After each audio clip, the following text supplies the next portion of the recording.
Truth is in the moment. Hello, this is Chris speaking, Shores of Infinity, with a video about truth and enlightenment. A teacher of mine, Nero, she said, truth is. She said, that's actually the only thing you can say that's not wrong. I would like to extend this to truth is in the moment. What does this mean? It means what you perceive as truth, or what is perceived as truth, is at its best true in this moment. There are no generalized truths that are always true. And this is the reason why so many gurus and enlightened folks, they disagree or even overestimate themselves. This is also the reason why most enlightened people have no interest in meeting other enlightened people. Because there's nothing to talk about. Either they agree and then there's nothing to talk about, or they disagree and then it's a waste of time. Most people who think they're enlightened, though, and transport and sell this, are not enlightened. They're in what I call the love phase. It's on the Hawkins scale between 500 and 600. And there's a tendency in this time to go into location 3, which means religious and mystical experience. And because the experiences are so intense and so vivid, you think, okay, this must be it. But it's not. So those guys and girls don't count anyway, because they're religious zealots. It has nothing to do with enlightenment. A friend of mine recently discovered two who think they're completely, fully enlightened. On the Hawkins scale, which goes from 0 to 1000, they say that they're at 1000, the highest possible range, and they can teach others to get to 1000 as well, which is BS. You see, I disagree. So how come? How come they think they're fully enlightened, maxed out, and I disagree? Who am I to disagree? It's their truth. What does it have to do with my truth? Nothing. It's fine. If they live their truth, it's fine. As soon as they start to tell and sell their truth as a generalization, as soon as they communicate it and advertise for it, I disagree. If you're sitting in a cave in the Himalayas, it's fine. Just don't try to convince others of your truth. Your truth is only meant for you in the moment. That's it.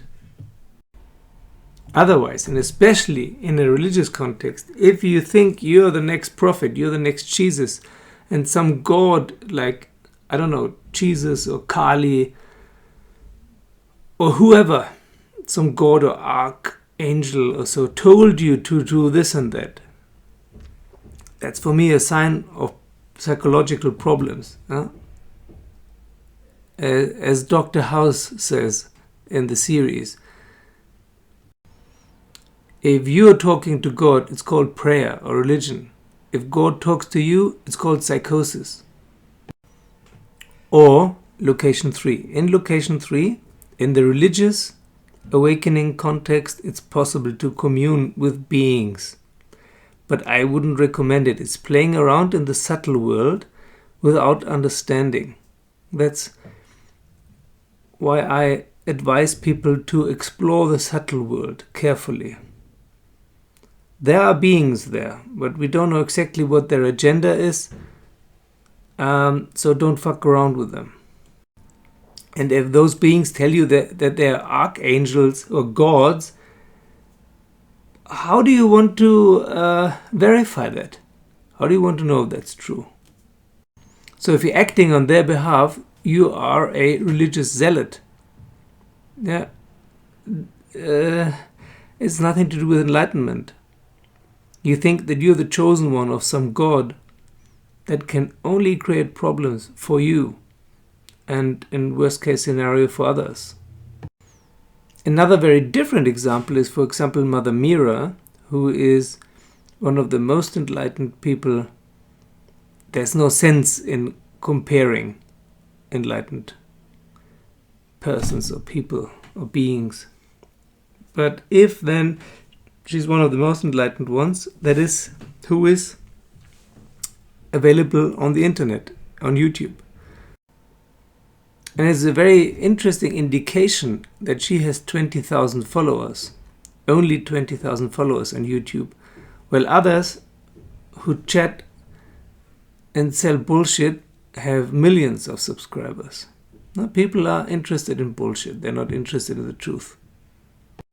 Most people just want to be entertained. Once truth happens to you, the sense of Highness anyway will not be there anymore, or not very strongly. Yeah? Well, once it happens to you, there's no interest left to listen to others, because you know already what's true for you in this moment.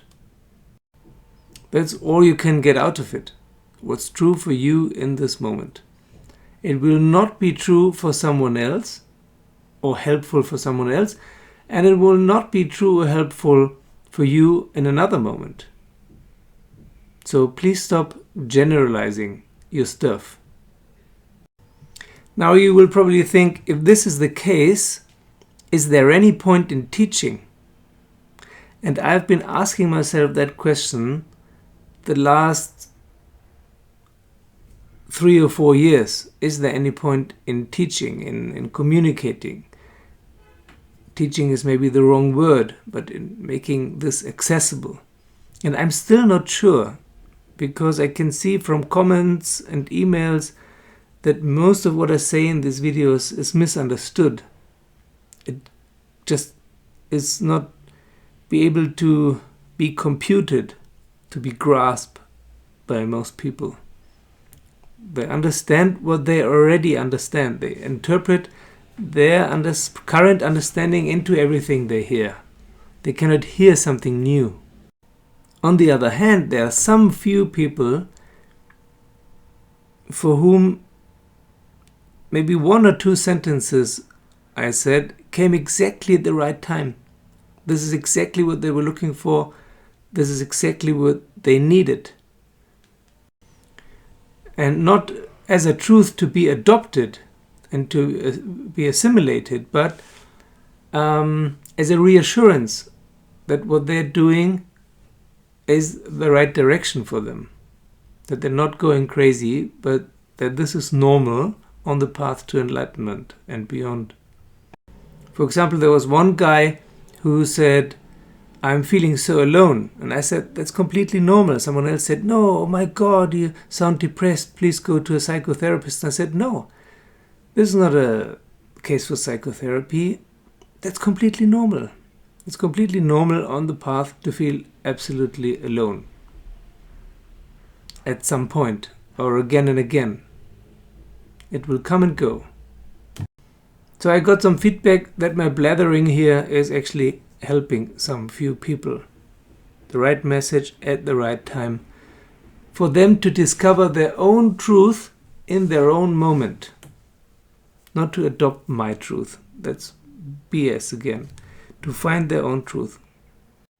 And this truth will change from moment to moment, from day to day, from week to week, from month to month, from year to year. It's actually an interesting thing to take some notes and to read them again a year or several years later. Very funny. So to come back full circle, this is why gurus disagree. This is why gurus usually don't meet, with very few exceptions, and this is why gurus often overestimate themselves and where they are. Because it's a meta-truth here that needs to be realized. The truth only happens in the moment for that person to whom it reveals itself. That's it. There is no general overall truth that is always true in all circumstances, all locations, and all times.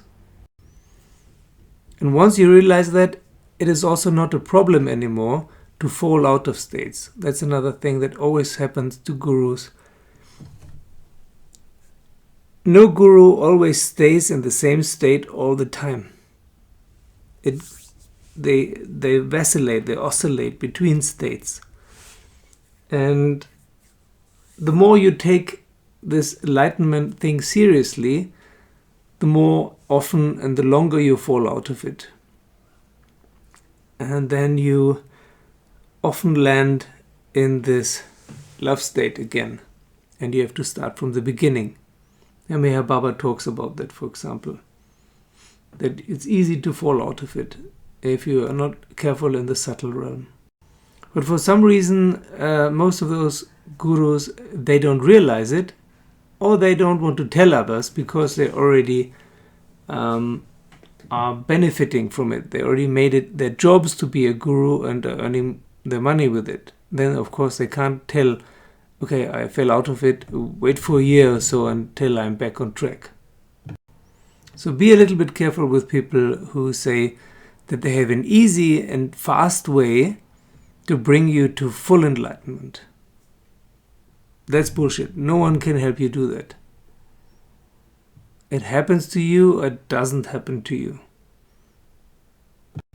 And no method works for everyone. You have to find your own path, your own method.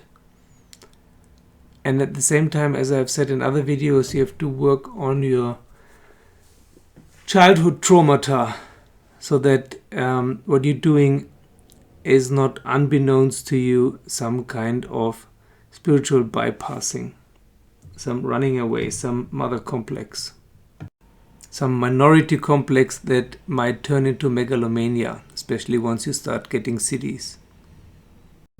Siddhis are not a sign of enlightenment. You will get them from the love phase onwards, from 500 onwards, but they're not a sign of enlightenment. They're a distraction, a very, very nice distraction. And nothing will wake your ego up faster than siddhis. I can do this and that. It's very, very difficult not to compare yourself with others. Don't do it.